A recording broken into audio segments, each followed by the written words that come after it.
Bismillahirrahmanirrahim. Assalamualaikum warahmatullahi wabarakatuh.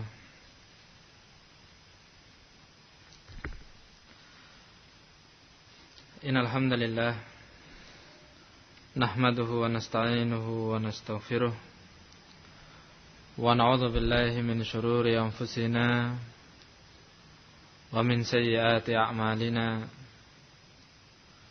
May yahdihillahu fala mudilla lahu wa may yudlilhu fala hadiya lahu. Wa asyhadu an la ilaha illallah wahdahu la syarika lah. Wa asyhadu anna Muhammadan abduhu wa rasuluh. Wa qala Allah ta'ala ya ayyuhalladzina amanu taqullaha haqqa tuqatih wa la tamutunna illa wa antum muslimun. Thumma amma ba'd.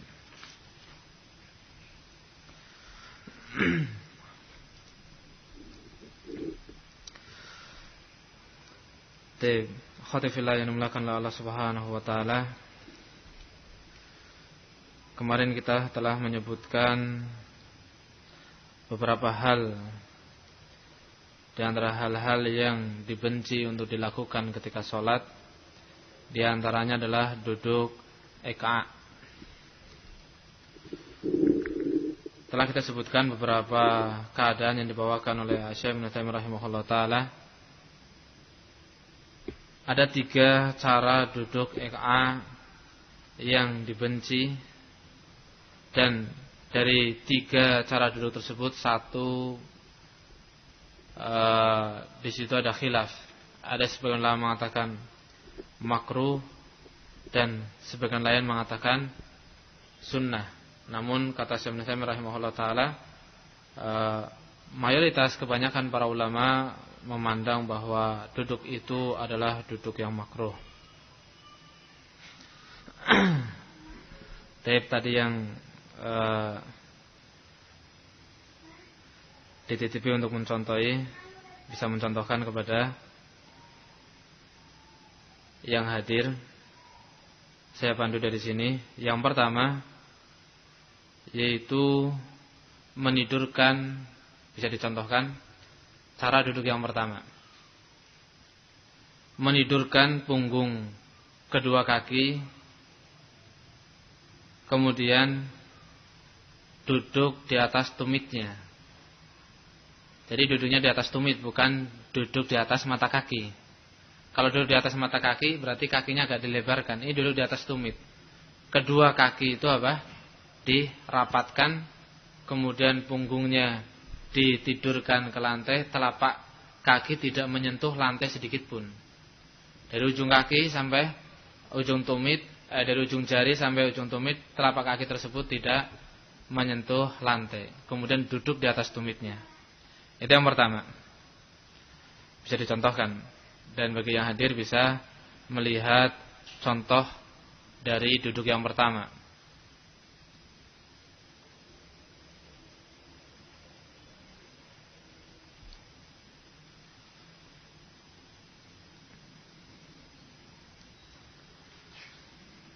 Baik.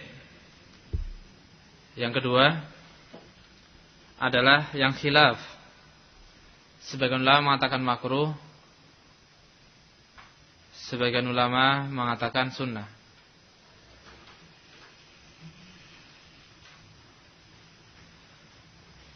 Yaitu sama seperti tadi, bedanya adalah punggung kaki tidak menempel ke lantai. Tidak menempel ke lantai, tapi diberdirikan. Kemudian yang jadi tumpuan itu jari-jari kaki. Jari-jari kaki. Setelah itu duduk di atas tumitnya, sama dirapatkan. Umumnya Mbak Ola bisa mencontohkan ya. Yang kedua adalah apa? Yang tadi kan duduk, yang tadi punggung kakinya ditidurkan. Kemudian yang kedua punggung kakinya diberdirikan. Sehingga yang menempel ke lantai cuma jari-jari kaki saja. Yang menempel ke lantai cuma jari-jari kaki saja. Jadi kalau kita misalnya duduk ya, jari-jari kaki yang ditempelkan ke lantai sama lutut, dengkul yang ditempelkan ke lantai. Berarti apa? Kaki itu berdiri. Kemudian duduk di atas tumitnya. Duduk di atas tumitnya. Nah, duduk ini mayoritas para ulama mengatakan ini adalah duduk yang makruh. Namun sebagian ulama mengatakan ini adalah duduk yang sunnah. Kalau kita kembali kepada pembahasan, berarti Asy-Syaikh Ibnu Taimiyah rahimahullah taala di sini membawakan bahwa termasuk dari duduk iqa yang tidak diperkenankan adalah apa? Hal tersebut. Ini yang kedua. Sebagian mengatakan makruh, sebagian mengatakan sunnah. Terus paling baik kita untuk apa? Paling baik kita menjauhi perkara khilaf. Bila ada hal yang lain, maka apa? Lebih baik kita untuk apa? Melakukan hal yang lain yang tidak ada khilaf padanya.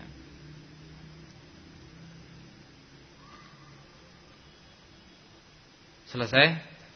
Kemudian yang ketiga. Dan ini yang paling dibenci. Ini yang paling dibenci. Duduk ini biasanya tidak dilakukan ketika duduk di antara dua sujud. Tetapi dilakukan ketika mau bangkit dari sujud ke rakaat selanjutnya. Bangkit dari sujud ke rakaat selanjutnya. Posisinya sama seperti tadi. Posisinya sama seperti yang kedua. Bedanya adalah lutut diangkat dari lantai. Lutut diangkat dari lantai. Kemudian tangan ditempelkan tangan diletakkan ke lantai sebagai tumpuan. Jadi tumpuannya itu cuma kedua tangan dengan jari-jari kaki saja. Kedua tangan dengan jari kaki saja. Posisi tumit diduduki. Posisi tumit diduduki. Nah, ini barakallahu fikunna, bila antunna dalam sholat mau bangkit dari sujud, mau ke rakaat kedua, kemudian berhenti pada duduk ini, mau bangkit tapi berhenti pada duduk ini, maka ini duduk iqa yang makruh. Tapi kalau enggak berhenti berarti enggak duduk. Kalau enggak berhenti berarti enggak duduk. Coba bisa dipraktekkan dari sujud kemudian mau bangkit ke berdiri tetapi berhenti dulu di duduk tersebut. Dari sujud mau berdiri kemudian apa? Berhenti dulu di duduk itu. Nah, kalau sudah duduk seperti itu berarti duduk makruh. Duduk makruh. Jadi gimana caranya? Jangan duduk di situ.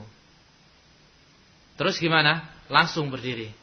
Langsung berdiri. Kalau mau duduk istirahat, maka apa? Tidak dengan tata cara seperti itu. Caranya gimana? Sujud, bangkit, duduk. Duduk ya. Baru apa? Berdiri. Baru berdiri. Tidak melewati tahapan-tahapan tadi. Jangan berhenti di duduk itu. Ini 3 duduk yang disebutkan oleh Asy-Syaikh Ibnu Taimiyah rahimahullah taala. Yang pertama adalah apa? Menidurkan kaki, menidurkan punggung kaki. Jadi dari lutut sampai ujung jari kaki itu semua nempel ke tanah. Nah, semua menempel ke lantai. Kemudian apa? Dirapatkan dan diduduki kedua tumitnya. Ini makruh. Yang kedua adalah apa? Tumitnya diangkat. Tumitnya diangkat. Artinya apa? Kalau yang pertama kan semua dari lutut sampai ke ujung kaki itu nempel ke lantai semua. Nempel ke lantai semua. Kemudian yang kedua diangkat tumitnya sehingga tumpuan itu cuma lutut dan jari-jari kaki tok. Yang nempel ke lantai cuma lutut dan jari-jari kaki tok. Nah, itu apa? Sebagian ulama mengatakan makruh, sebagian ulama mengatakan sunnah. Nah, yang ketiga, tumit diangkat, lutut diangkat. Lutut diangkat. Jadi yang jadi tumpuan itu cuma jari-jari kaki saja. Nah, biasa merasa berat untuk bertumpuan dengan jari-jari kaki saja, sehingga kedua tangan dijadikan sebagai tumpuan juga. Lebih makruh lagi kalau kedua tangannya dijadikan sebagai tumpuan. Kalau tidak dijadikan sebagai tumpuan makruh. Artinya apa? Duduk, tetapi apa? Cuma duduknya ditumit, yang dijadikan sebagai tumpuan cuma jari-jari kaki saja. Lutut enggak menempel ke tanah sama sekali. Jadi kayak orang jongkok kayak gitu ya, kayak orang jongkok cuman pahanya rata. Bukan berdiri, pahanya rata. Nah, lebih makruh lagi kalau kedua tangannya diletakkan di lantai. Nah, ini barakallahu fikuna duduk yang makruh yang dikatakan dengan duduk EKA yang dibawakan oleh Syekh Ibnu Taimiyah rahimahullah taala di sini. Bisa dipahami ya. Kemudian permasalahan selanjutnya dari hal yang dimakruhkan, bila nanti belum paham juga, bisa nanti lihat lagi pada praktek yang ada. Prakteknya juga titipan. Mudah-mudahan sesuai dengan yang ana contohkan.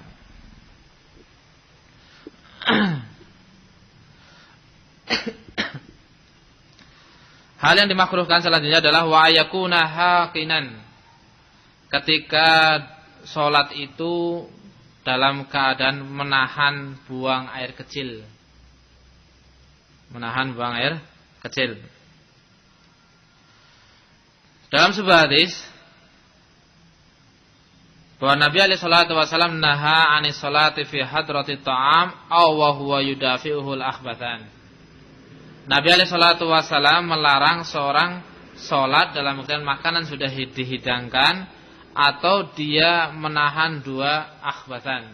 Dua akhbas itu menahan BAB dan menahan buang air kecil. Taib. Masuk di sini juga permasalahan adalah menahan buang angin, menahan buang angin. Kemudian di sini ada masalah yang dibawakan oleh Syekh Ibnu Taimiyah rahimahullah taala. Rajulun ala wudu'in, seorang sudah berwudu. Wa huwa yudafi'ul baul aw rih, tapi dia menahan buang air kecil atau menahan buang angin. Seorang sudah wudu tapi ingin pipis atau ingin kentut. Yang jadi masalah adalah lakin law qada hajatahu lam yakun indahu ma yatawaddahu bihi. Bila dia membatalkan wudunya dengan apa? Buang hajah tadi, entah dia apa? Buang air kecil ataupun kentut ataupun yang semisalnya. Bila dia melakukan hal ini, lam yakun indahu ma'un yatawaddahu bihi. Dia tidak punya air untuk berwudu lagi. Apakah kita harus mengatakan kepada orang ini fa'al naqul iqdi hajataka wa tayammam lis-shalah? Apa kita harus katakan kepada dia, kamu harus buang air kecil. Kemudian kalau tidak ada air untuk berwudu ya kamu wudunya pakai kalau kamu tidak ada air untuk wudu ya kamu salatnya tayamum. Au naqul sholli wa anta mudafil lil akhbathain, atau kita boleh mengatakan salat enggak apa-apa. Walaupun engkau menahan buang air kecil ataupun buang angin. Paham permasalahannya ya? Seorang sudah berwudu tapi tidak punya air lagi dan dia ingin pipis atau ingin kentut. Apa yang harus dilakukan oleh orang ini? Kalau dia pipis, buang air kecil, dia sudah batal wudunya dan dia tidak bisa wudu lagi. Kenapa? Tidak ada air. Tidak ada air. Berarti sholatnya gimana? Ya tayamum. Atau yang kedua, tahan saja sampai kamu menunaikan sholat. Ketika sudah selesai sholat baru kamu apa? Buang air kecil. Kenapa? Karena kamu harus sholat dengan wudumu. Maka jawaban dijawab oleh Syekh Ibnu Taimiyah rahimahullah taala, iqdi hajataka wa tayammam. Yang dilakukan oleh orang tersebut adalah tunaikan hajahmu, yaitu apa? Buanglah air kecil, kentutlah. Kemudian bertayamumlah. Kemudian bertayamumlah. Wala tusalli wa anta tudafiul ahbathain. Engkau jangan salat dalam keadaan dirimu menahan hal tadi. Wadzalika, yang demikian itu li'anna sholata bitayammum la tukrah bil ijma'. Yang demikian itu karena salat sucinya dengan bertayamum, salat dengan bertayamum terlebih dahulu itu apa? Tidak dibenci, dan ini para ulama sepakat. Wassalatu ma'a mudafa'atil ahbatsain manhiyun anha makruhatun. Adapun salat dengan menahan hal tadi itu adalah perkara yang dilarang dan dibenci. Wa minal ulama man haramaha, dan kata Syekh, di antara para ulama ada yang mengharamkan perbuatan tersebut. Baik. Kenapa mengharamkan? Karena Rasulullah SAW mengatakan la sholata bi hadrati ta'am wala wa huwa yudafi'ul ahbatsan. Karena Rasulullah SAW melarang hal tersebut sehingga hukumnya haram bila dilakukan. Ini barakallahu fikuna. Jadi yang dilakukan apa? Ya sudah, buang hajat saja. Setelah itu apa? Enggak ada air, ya sudah tayamum. Toh juga yang seperti itu diperbolehkan oleh Allah Subhanahu wa taala, bahkan diperintahkan ketika seorang mau menunaikan sholat dalam keadaan tidak ada air, maka apa? Fatayammam, diperintah untuk bertayamum.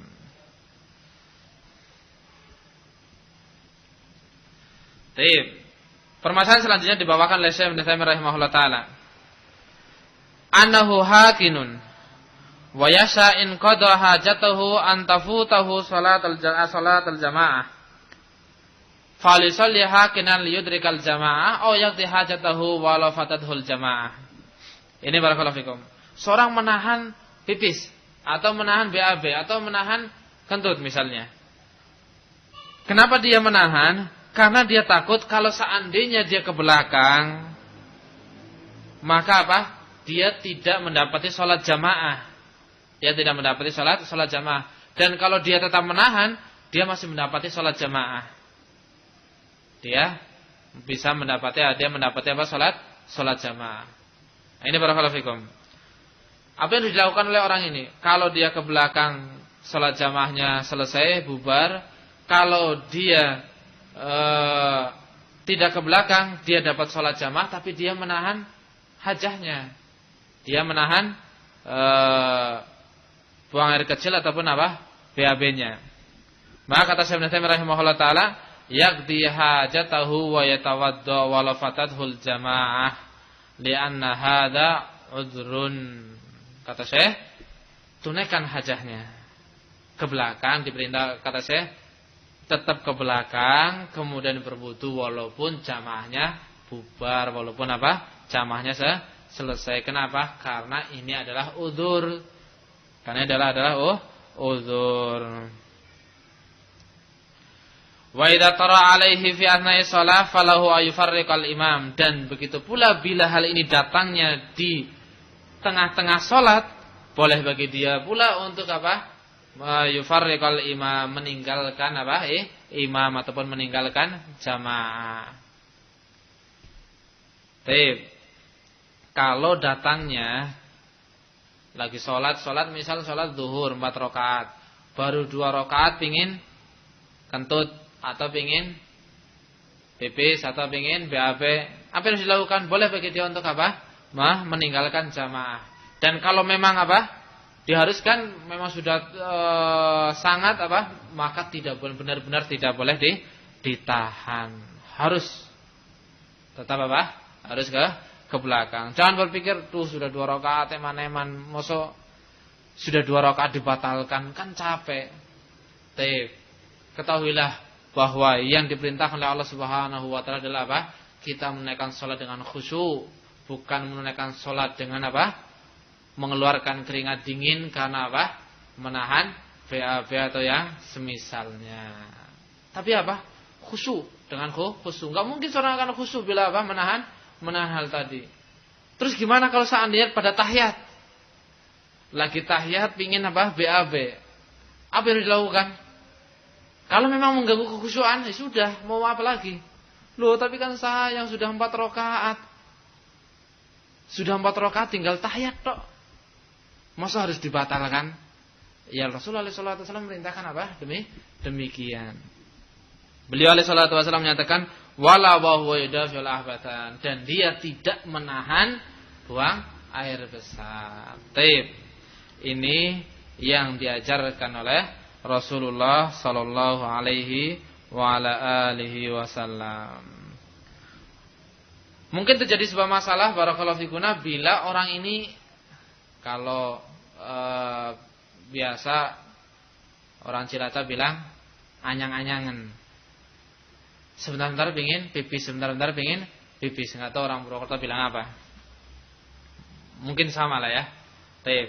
Nah, kalau dalam keadaan seperti itu gimana dia sholatnya? Gimana dia sholatnya? Baru takbir Allahu Akbar, pingin lagi, keluar lagi. Sudah selesai, takbir lagi Allahu Akbar, pingin lagi, keluar lagi. Terus gimana nggak selesai sholatnya? Nah ini barakallahu fikum. Kalau itu adalah sakit, maka beda hukumnya. Kalau itu adalah sakit, maka apa beda? Beda hukumnya. Wallahu a'lam bishawab.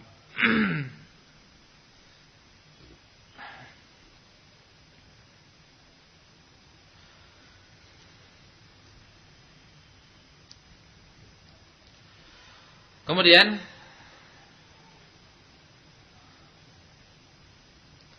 permasalahan selanjutnya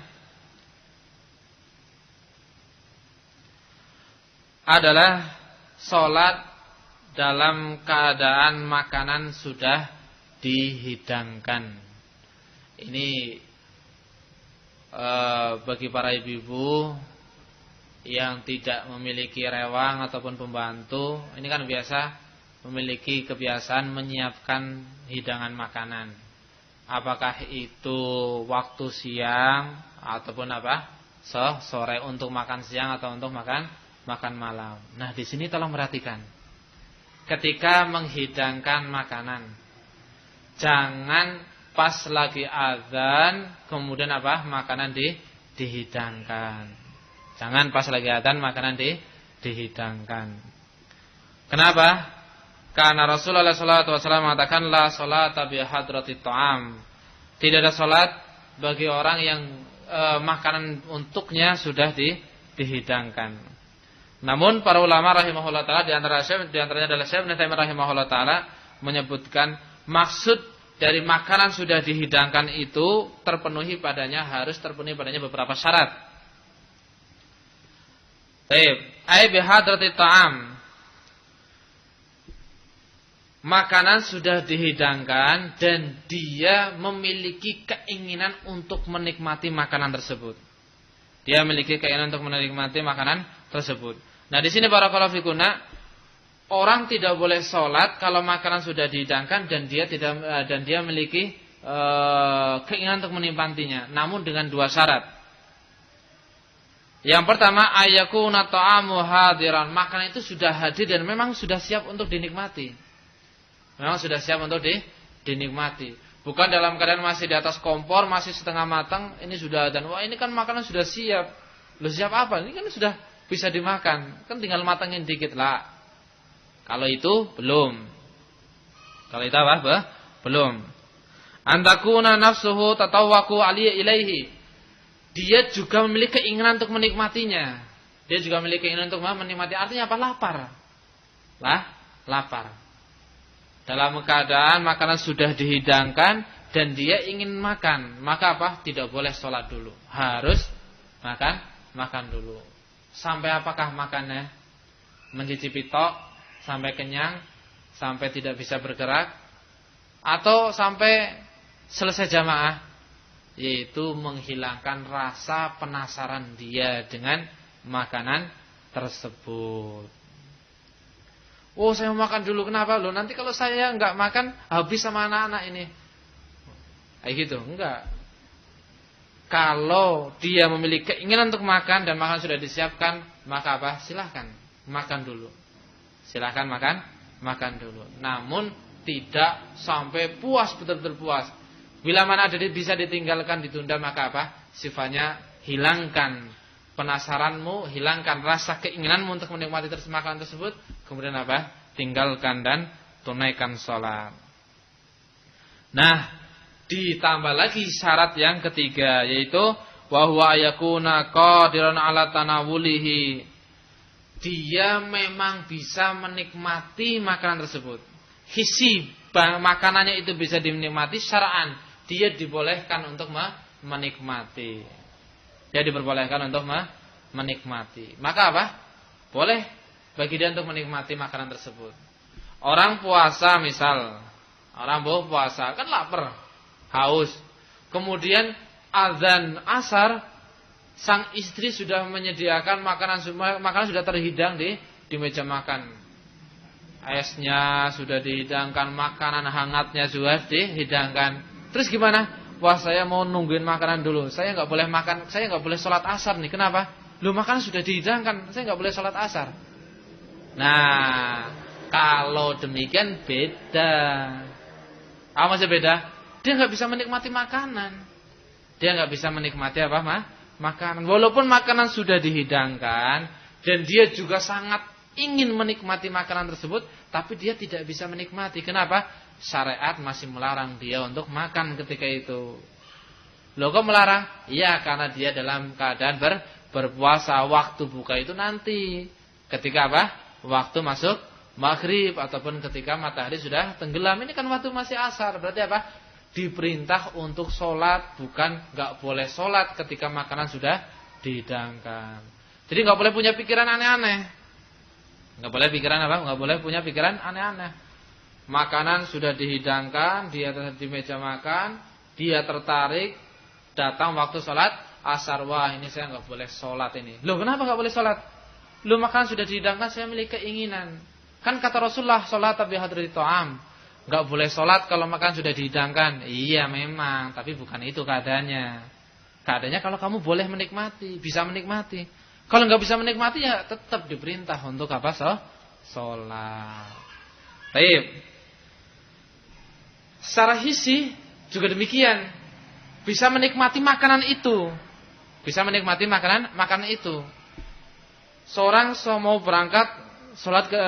berangkat ke masjid, salat jamaah misalnya. Di waktu zuhur. Kebetulan dia tidak punya uang. Dia melewati rumah makan Padang misalnya. Wah, ini kan makan sudah dihidangkan ini. Tertarik enggak? Tertarik. Lapar. Makanan sudah siap? Sudah siap. Bisa nikmati enggak? Enggak bisa. Kenapa? Enggak punya uang. Loh, kalau enggak punya uang sudah berarti dikatakan tidak bisa menikmati. Terus gimana? Ya harus sholat. Sholat. Makanan belum dihidangkan untuk dirinya. Ini barakallahu fikunna. Jadi maksudlah sholat tapi hadratit ta'am, tidak ada sholat bagi orang yang sudah dihidangkan padanya makanan. Dalam keadaan apa? Makanan itu benar-benar sudah dihidangkan, bukan masih di atas kompor sebentar lagi masak, sebentar lagi matang, bukan itu. Dan juga dia memiliki keinginan untuk menikmatinya. Setelah itu apa? Dia memiliki kemampuan untuk apa?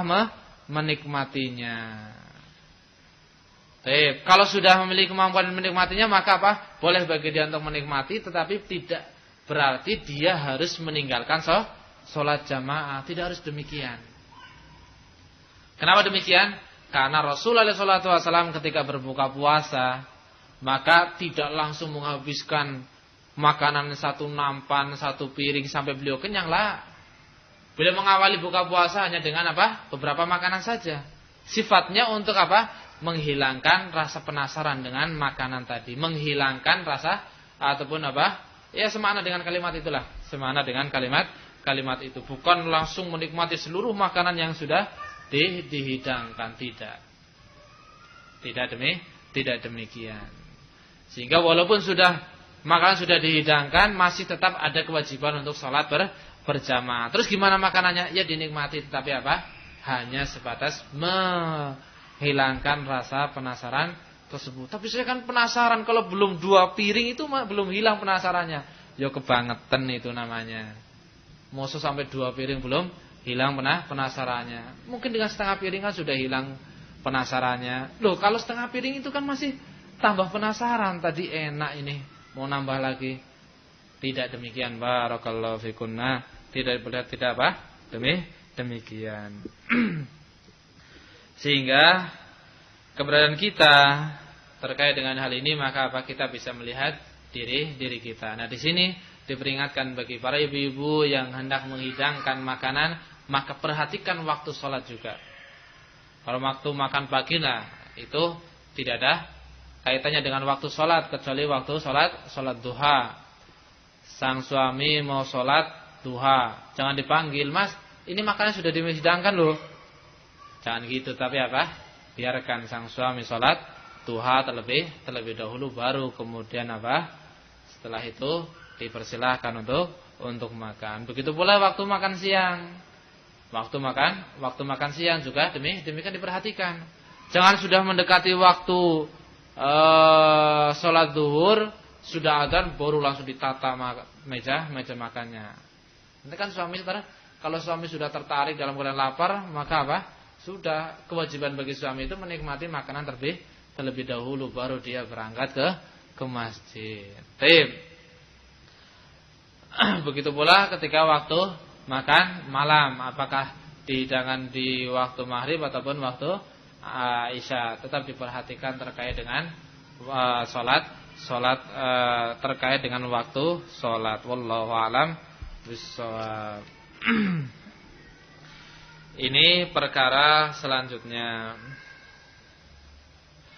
Masuk dalam permasalahan ini juga adalah di sini ada sebuah permasalahan dibawakan oleh Syekh Ibnu Taimiyah rahimahullah taala. Lau qudima lahu ta'amun harun la yastati'u ayatanawalahu fa huwa yafahal yusalli aw yasbir hatta yabrud tsumma ya'kulu tsumma yusalli. Kalau makanan sudah dihidangkan tapi ini panas, baru diangkat dari kompor. Dan makanan itu tidak bisa dinikmati dalam keadaan sangat panas. Nah, apa yang harus dilakukan? Apakah sholat atau dia bersabar menunggu makanan itu dingin kemudian dia makan dan sholat? Ini apa yang harus dilakukan barakallahu fikum? Makanan sudah dihidangkan nih, asap masih sangat banyak. Raja bilang kemebul, panas. Sudah dihidangkan. Sang suami pas mau berangkat sholat, saya lapar ini. Apa yang harus dilakukan? Apakah dia nunggu? Berdalil, kan nggak boleh sholat nih, makan sudah dihidangkan. Saya lapar, saya ingin makan. Ternyata panas. Apa yang harus dilakukan? Apakah orang ini menunggu makanan supaya dingin kemudian dimakan dan meninggalkan sholat jamaah, atau dia sholat dulu baru balik lagi dan menikmati makanannya? Baru balik lagi kemudian menikmati makanannya. Kata Syekh Ibnu Taimiyah rahimahullah taala, yusolli wala tukrahu sholatuhu li'anna intidharahu la faidata minhu. Keharusan bagi dia adalah sholat. Dia diperintah untuk sholat. Kenapa? Dan sholat dia tidak dibenci. Karena menunggu makanan tadi nggak ada faedahnya. Apa faedahnya? Dinikmati nggak bisa, paling dicelupin jarinya, dicelupin ke tanah panas kemudian dijilat. Itu sebatas itu tok. Menikmati nggak bisa. Menikmati apa nggak bisa, sehingga dia ketika menunggu apa? Tidak ada faedahnya.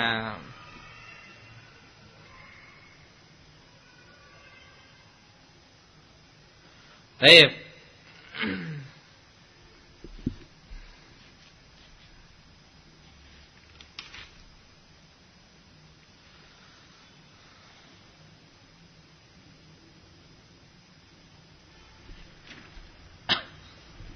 Ini beberapa hal yang disebutkan terkait dengan apa? Makanan. Makanannya ada tapi tidak bisa dinikmati. Panas sekali. Panas sekali, maka apa? Maka keberadaannya demikian. Nah, mungkin terkadang muncul sebuah masalah kayak gini. Orang ke warung, ternyata warungnya antri sekali. Datanya sih jauh-jauh sebelum apa? Waktu sholat. Kebetulan sudah pesan. Nah, pas dapat giliran makanannya, azan, gimana ini? Dia tetap makan di warung, apa meninggalkan makanannya? Ya tetap makan di warung terus, nikmati makanan tadi. Loh, tapi kan di sana sudah azan. Tapi di sana sudah azan. Walaupun sudah azan, walaupun sudah waktu sholat telah masuk, maka apa? Engkau dalam keadaan sudah menanti makanan tersebut dan makanan sudah berada di hadapanmu, sehingga diperbolehkan bagi dirimu untuk menikmati makanan tersebut. Wallahu a'lam bishawab. Perkara selanjutnya barakallahu fikunna, di antara hal yang dibenci untuk dilakukan dalam salat adalah tikrarul Fatihah, mengulangi bacaan surat Al-Fatihah dalam satu rakaat. Dalam satu rakaat membaca surat Al-Fatihah lebih dari satu kali itu dibenci. Itu apa dibenci. Wa yukrahu tikrarul Fatihati marrataini aw aktsar, dan dibenci untuk mengulangi bacaan Al-Fatihah 2 kali ataupun lebih. Sebabnya annahu lam yungkal an Nabi sallallahu alaihi wa alihi wasallam, hal itu tidak pernah dinukilkan dari Nabi alaihi salatu wasallam. Artinya bahwa tidak pernah ada riwayat dari Nabi alaihi salatu wasallam bahwa beliau dalam satu rakaat mengulangi bacaan surat Al-Fatihah.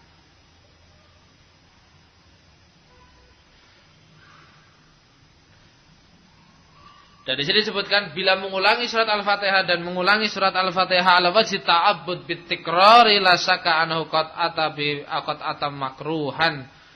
Seorang mengulangi bacaan Al-Fatihahnya dalam satu rakaat, niatannya adalah beribadah pada Allah Subhanahu wa taala dengan mengulangi bacaan tadi, maka tidak diragukan lagi bahwa dia telah melakukan hal yang dibenci. Lu ini kan ibadah. Al-Fatihah kan termasuk dari rukun salat. Mbok tadi apa? Bacaan saya masih ada yang salah sehingga Al-Fatihah saya apa? Mungkin kurang pas. Lah. Seperti halnya barakallahu fikunna di sini disebutkan bila seseorang salat dia memejamkan kedua matanya, merem. Apa hukum merem dalam salat? Merem ya, memejamkan mata. Baik. Kata Syekh Ibnu Taimiyah rahimahullah taala di sini dibawakan bahwa hal itu adalah makruh, adalah sesuatu yang dibenci. Orang sholat dengan memejamkan matanya itu adalah sesuatu yang dibenci. Para ulama mengatakan kenapa sih hal itu bisa dibenci? Bi'annahu fi'lul yahud fi sholatihim, karena hal itu adalah perbuatannya orang Yahudi dalam sholatnya. Orang Yahudi kalau sholat itu apa? Memejamkan kedua matanya, merem bahasa kita. Wa nahnu manhiyun an tashabbuhi bil kufar minal yahud wa ghairihim la siyama fi sya'airid diniyah. Kita itu enggak boleh mengikuti orang-orang kafir. Enggak boleh apa? Mengikuti orang-orang kafir, baik itu dari kalangan Yahudinya atau selain dari mereka. Terlebih lagi dalam syiar-syiar agama. Sangat apa? Tidak diperbolehkan. Tapi mungkin terkadang ada orang mengatakan demikian. Idza ahmadu ainaihi kana akhsha lahu. Tapi kan kalau memejamkan kedua mata, sholatnya lebih khusyuk. Kalau merem sholatnya khusyuk, lebih khusyuk dan lebih tenang. Ya nyatanya memang demikian. Maka kata saya, wahada minasyaiton. Ketahuilah bahwa kekhusyuan itu datangnya dari syaitan. Loh, kekhusyuan kok datangnya dari syaitan? Gimana maksudnya? Kenapa demikian? Taib. Yakhsyauhu idza ahmada ainaihi min ajli ayyafala hadzal makruh. Syaitan menanamkan perasaan khusyuk di dalam hatinya, ketenangan di dalam hatinya dengan cara dia memejamkan kedua matanya. Ayo memejamkan kedua matamu, nanti kamu akan khusyuk. Setelah demikian benar khusyuk. Nah, kenapa bisa demikian? Syaitan membimbing orang ini supaya melakukan min ajli ayaf ala hadzal makruh. Syaitan membimbing orang ini supaya melakukan hal yang dibenci tadi. Jadi khusyuknya dari siapa? Dari syaitan. Maksudnya karena syaitan menanamkan perasaan khusyuk tadi. Caranya gimana? Caranya orang tadi disuruh melakukan hal yang makruh, sehingga bahasanya makruhnya kedatangannya dari syaitan. Oleh karena itu kita dibenci untuk melakukan perbuatan tersebut. Sama halnya dengan mengulangi Al-Fatihah. Loh, baca surat Al-Fatihah kan rukun dari rukun sholat. Saya mengulanginya kan takut apa? Takut mbok tadi ada yang salah. Tinggal dilihat itu was-was atau memang benar ada yang salah tadi. Kalau cuma sebatas was-was maka apa? Sudah jelas. Kalau mengulanginya lagi makruh hukumnya, dibenci. Dibenci hukumnya, tidak diperkenankan untuk mengulangi bacaan tersebut. Artinya tidak diperbolehkan untuk membaca 2 kali atau 3 kali atau lebih surat Al-Fatihah dalam 1 rakaat. Wallahu alam bissawab. Mungkin ini barakallahu fikuna yang bisa kita bacakan, yang bisa Anda sampaikan pada pertemuan kali ini. Mudah-mudahan bermanfaat dan berfaedah. Naktafi bihadzal qadar. Kita cukupkan sampai di sini dan jazakumullah khair. Mudah-mudahan Allah Subhanahu wa taala membantas antuna sekalian terkait dengan apa yang telah dicontohkan ataupun terkait dengan contoh tadi. Bila masih ada yang belum paham dengan contoh, bisa minta kepada yang mencontohkan lagi untuk mencontohkan. Wallahu alam bissawab. Subhanakallahumma bihamdik asyhadu an la ilaha illa anta astaghfiruka wa atubu ilaik. Tafadhalna barakallahu fikunna.